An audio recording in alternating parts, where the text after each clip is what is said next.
Francesco Saverio Pittaluga, commendatore al merito della Repubblica Italiana, vero? Sì signora, dall'anno 1969. Credo di essere il più vecchio commendatore esistente, in quanto quelli che erano commendatori prima di me o sono morti, o meno stronzi di me sono diventati grandi ufficiali. Io invece sono rimasto quello che ero. Come mai è diventato commendatore? Beh, perché ho avuto contatti con politici che mi hanno chiesto di collaborare anche se io non ero iscritto al partito, anzi a nessun partito in quel periodo. In quale periodo è stato? Appunto il 69, quindi un contatto che è durato dal 67 al 70. Poi l'onorevole se n'è andato, si è trasferito a Roma e ha lasciato la Democrazia Cristiana in Sardegna. Si sta riferendo a chi? Praticamente. Lasciamo correre, era un carissimo amico di famiglia, più che... Ripeto, politicamente io non ero iscritto al partito, per quanto fossi molto ma molto vicino alla Democrazia Cristiana sotto tutti i punti di vista. Ecco, commendatore. Del fatto di avere vissuto la gioventù in periodo fascista ha portato, penso che porti in uno chiunque a essere piuttosto orientato a destra che a sinistra, intende? Lei quanti anni ha? 88. 88, guardi, io non la conosco affatto, quindi questo è il primo impatto che ho con lei e quindi mi piacerebbe conoscere, non so, qualche episodio importante della sua vita. Quale sceglierebbe ora? Nessuno è importante per gli estranei, ci sono episodi importanti per me. Questo? Quando a 18 anni, fa ridere, quando a 18 anni presa la licenza liceale, iscritta in ingegneria in via Torino, ho trovato due belle ragazze, una della quale mi è piaciuta un sacco, gli sono stato dietro 4 mesi, alla fine ho avuto il coraggio di allungare il passo per mettere signorina e ho attaccato, poi ci siamo sposati. Ecco, la domanda mia oggi è questa, ma porca miseria, come abbiamo fatto a perdere la guerra con dei giovani così coraggiosi per andare a abbordare una ragazza? Per me è stato un episodio di massima importanza, in quanto poi ci siamo sposati, siamo stati sposati 63 anni, oramai sono dal 2000 che sono vedovo, però c'è il cagnolino che mi ha salvato dalla musoneria di uomo solo, di uomo sconsolato. E la sua professione qual è stata? Questa è una cosa molto molto sconcia a chiedersi. Dunque, mi sono sposato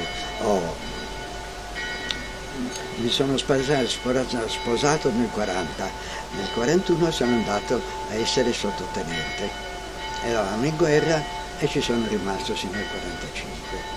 Al 45 sono stato mandato in congedo come laureando, era tanto la laurea, ma comunque è stata utile per andare in congedo.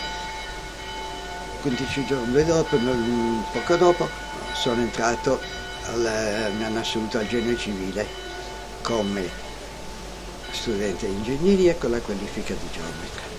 Ascolti, della guerra ha qualche ricordo? Cagliari? Mi sono preso tutti i bombardamenti di Cagliari. Un altro ricordo invece, non ricordo in quale paese, c'è stato un grosso bombardamento, spezzonamento, vicino a Villacidro, adesso non mi viene il nome, comunque, in cui morirono oltre 100 civili, 5 militari nostri, è il mio cavallo. E ove questa intervista andasse in onda, ecco, lamentela gravissima che ogni anno che c'è la commemorazione di questo fatto nel paese si parla sempre dei 100 civili e mai dei 100 soldati nostri, che poverini erano del cuore nostro. Ecco.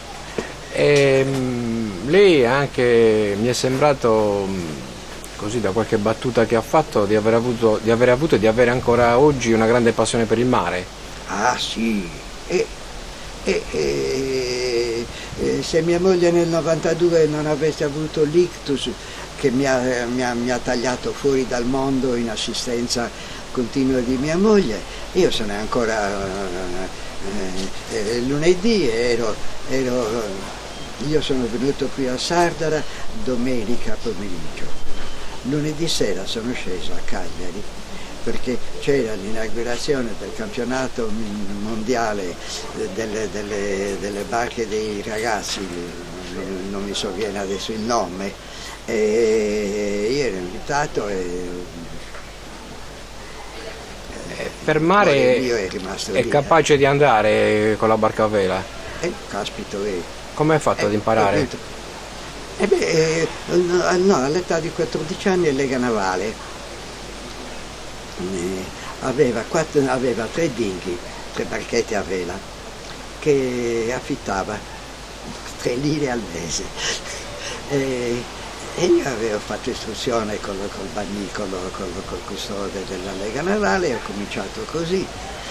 Poi quando, come ho detto prima, a 18 anni ho conosciuto mia moglie, chiuso tutto quanto, sino circa al 63-64, già non ho parlato del 60, ma quello poi, in cui libero ho ricominciato ad andare in barca a vela. Poi mio figlio, quello che è morto, è stato uno dei fondatori dello Yacht Club e tutto quanto è stato di conseguenza. È un viaggio bello che ha fatto con la barca a vela? Ah no, barca singola o al massimo in 2, quindi regate così sotto costa che cominciano, quando cominciano, ecco, le più lunghe cominciano la domenica mattina alle 10, la prima prova dalle 10 all'1, la seconda dalle 2 pressappoco alle 5 e finisce. Ma fuori dalla vista della costa mai. Il mare ha un significato particolare per lei? Sì, per me sì. Sì, per me io sino al 2 giugno del 92 che mia moglie ha avuto l'ictus, la settimana prima ero uscito in barca in allenamento. Oramai in regata arrivavo sempre ultimo. Grazie a Dio i ragazzi erano venuti su e mi pestavano facilmente, però il piacere di... Lei è proprio di Cagliari? Sì, nato, cresciuto, vissuto praticamente tutti i 4 anni fatti in Sicilia, 4-5 mesi fatti in Sicilia da militare immediatamente dopo la guerra. E il suo rapporto con Cagliari com'è? Che tipo di rapporto? È la mia città, ci sono nato, cresciuto. È cambiata in questi anni? Lei ha vissuto un arco di tempo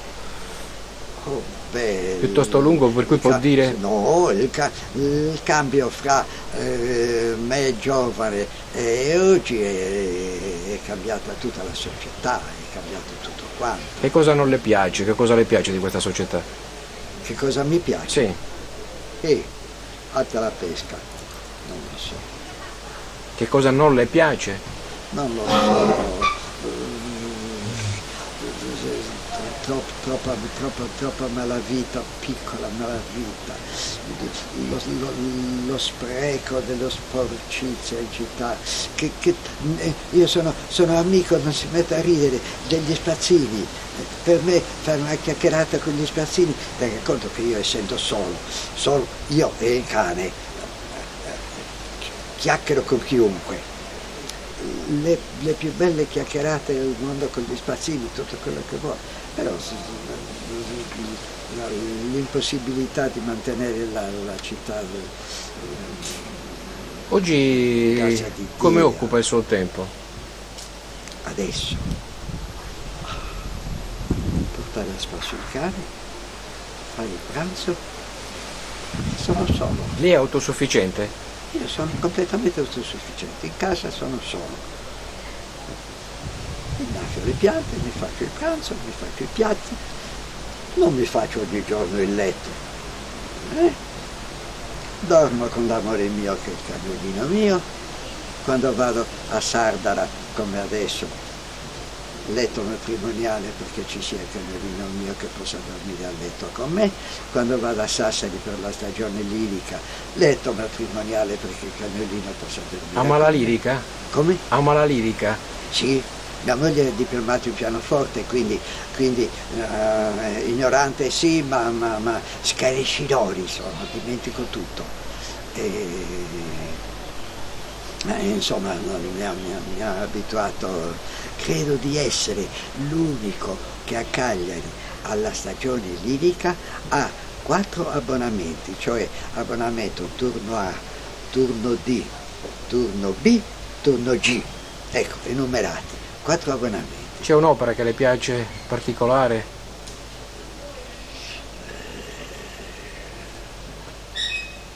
Mozart in genere, flauto magico, andiamo proprio al su, ecco, mi intendi,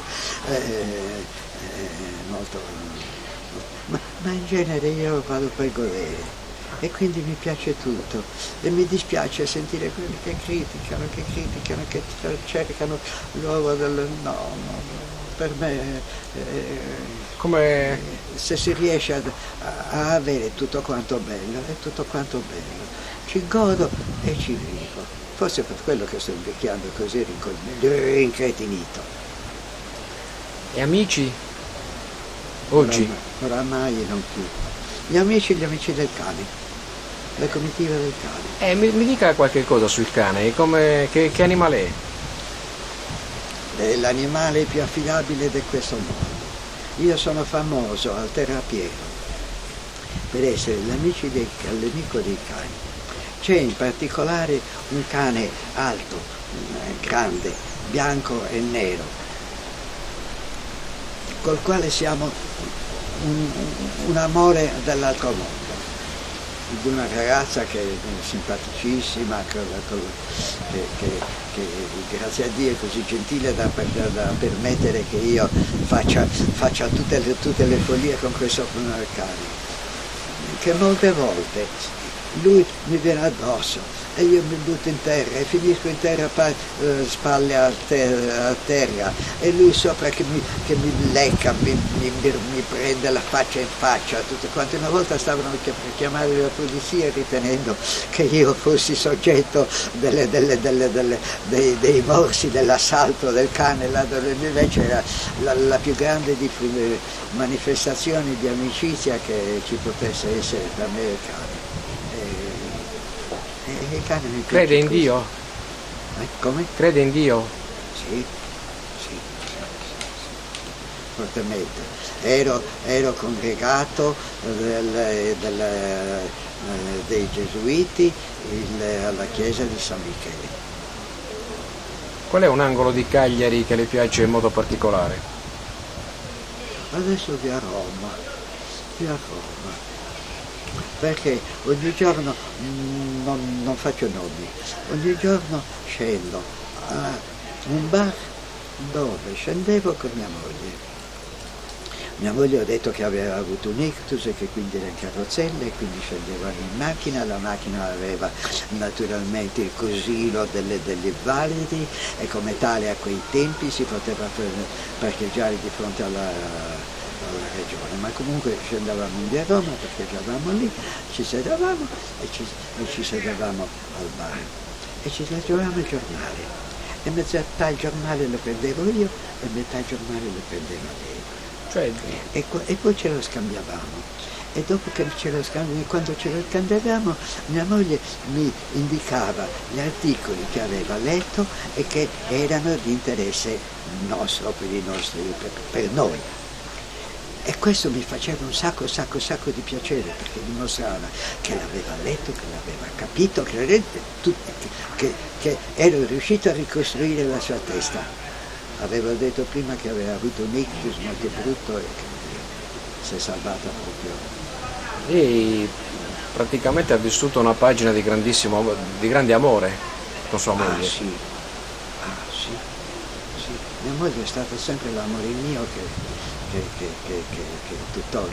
Se dovesse definire... Sto aspettando ancora di innamorarmi con una donna per provare una novità. La scoprendo? Per me la mia moglie è stata C'è stata un'intesa perfetta? Sì, proprio dico per modo di dire, non ci parlavamo.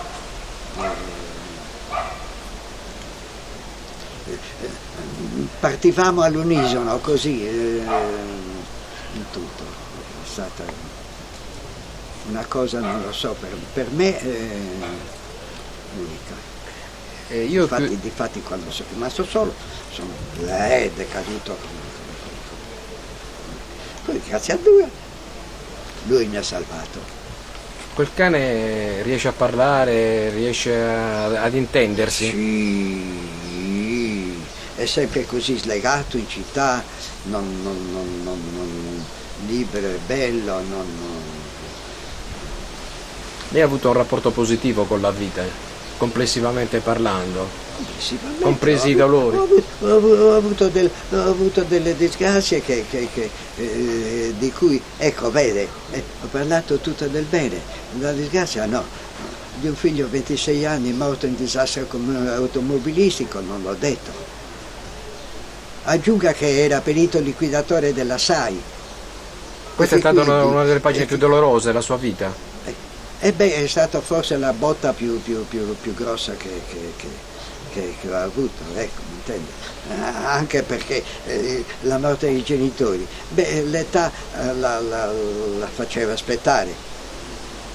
Anche la morte di mia moglie era telefonata, arcitelefonata, non eravamo qui a Sardegna, e dopo 5 giorni che eravamo qui ho capito che la cosa andava male.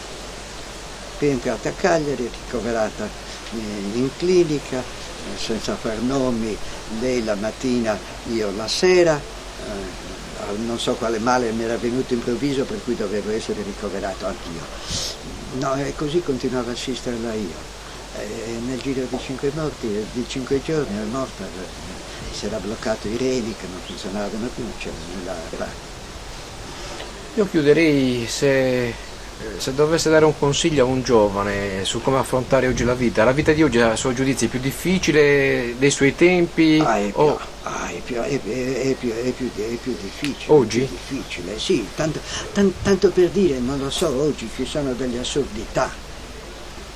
Ce ne dica? Io ho mio nipote, 36 anni, laureato, che laureato specialista, che ha il lavoro che ha sono l'assistenza di due ragazzi out. Ecco, Dio santo, ai tempi nostri la laurea ti portava a lavorare, poi ti sperimentavi, entravi oggi c'è bisogno di e poi quando sei arrivata alla fine della fine disoccupato. Pazzesco. Si parla di diminuire l'età pensionabile, ma non si tiene conto che oggi non si riesce a lavorare prima di 30-40 anni. Quindi che periodo di lavoro efficace resta? Non lo so, non lo capisco. Sarò uno stronzo, sono uno stronzo. A questa domanda dammi la risposta. Non so, sono ragionamenti così. È un consiglio invece per affrontare la vita? Non lo so, non lo so. Lasciare tutti i divertimenti fasulli, droga, tutto quanto, che deve essere dai tempi nostri non si conoscevano neanche, ecco. Deve essere un macello. Di questo non rendersi conto neanche di quello che si sta per fare. È pazzesco, questa incapacità di trovare la gioia, di divertirsi, se non con quel mezzo. Una volta che sei ricoglionito ti stai divertendo, ah che bello, ah che bello, ah che bello. Porca miseria, vai avanti. Basta, il vecchio ha finito di parlare.